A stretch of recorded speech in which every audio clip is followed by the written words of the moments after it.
Yes, may cellphone na dati. For today's ganap nga ay sinamahan ko yung dad ko na bumili ng SIM sa CP niyang bago. Sobrang tagal na nga nung huli siyang nakahawak ng cellphone or gumamit ng cellphone. Kasi nga yung huli niyang cellphone ay nasira ng mga bata. Sila kasi yung gumagamit kapag naiiwanan ng daddy ko nakacharge yung cellphone. Tapos madalas nababagsak nila. Bigay ko din yun sa daddy ko kaso ayun nga nasira. Di rin kasi pala gamit ng cellphone yung daddy ko. Kaya hindi pa siya talaga marunong gumamit nito. Usually panggamit niya lang sa sounds dahil nga mahilig siyang kumanta. O kaya tinatawagan lang namin siya. Kasi kahit text ay hindi siya marunong. Sinubukan naman namin siyang turuan kaya lang ewan ko ba. Parang nasanay na lang siya na hindi siya nagsa-cellphone. Kaya pahirapan nga kami kapag kukontakin siya. Di ko nga alam kung daddy ko na lang ba yung ganto o may kilala kayong katulad niya. Yes, may cellphone na dati.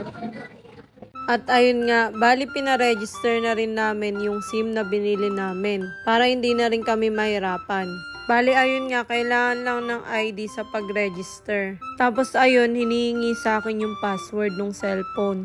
Pinapadikta nga sa akin ng daddy ko kung ano daw password kasi baka makalimutan niya. Bali itong cellphone nga pala na to is parang bago pero luma na. Hala, ano daw?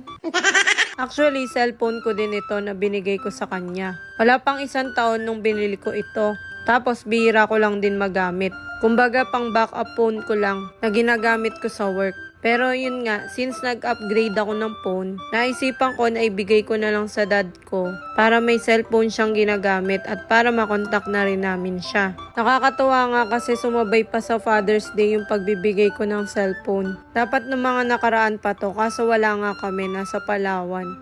Kaya medyo late ko na naibigay sa kanya. Pero ayun, goods naman kasi parang naging regalo ko na rin sa kanya ngayong Father's Day. Tuwang-tuwa nga siya kasi nga may bago nga daw siyang cellphone. Magagamit niya din ito sa kanyang pagsiservice. Kasi nga tricycle driver yung dad ko at nagsiservice siya ng mga estudyante. Pala, kaya ka na lang yung sulat. Nalalakayan yung sulat dyan. Boss, tingin pa kayo dito sa miss ko. Tingin ka daw doon. Okay, sakto lang. Sakto mo yung mukha mo sa look. At ayun nga, pinicturan nga pala siya para ma-register na yung SIM card niya. Nagtanong lang din ng details si kuya about sa dad ko. Tapos ayun, ang bilis lang, tapos na din agad. 50 pesos nga pala yung pagpaparegister ng SIM. Tapos ayun, nung matapos nga siya, ay sabi ko patingin ng cellphone niya. At ayun, may sticker ko na nga at ni Idol Moto. Tapos yung wallpaper kami ng mga kulto. Yun lang naman, maraming salamat sa panonood.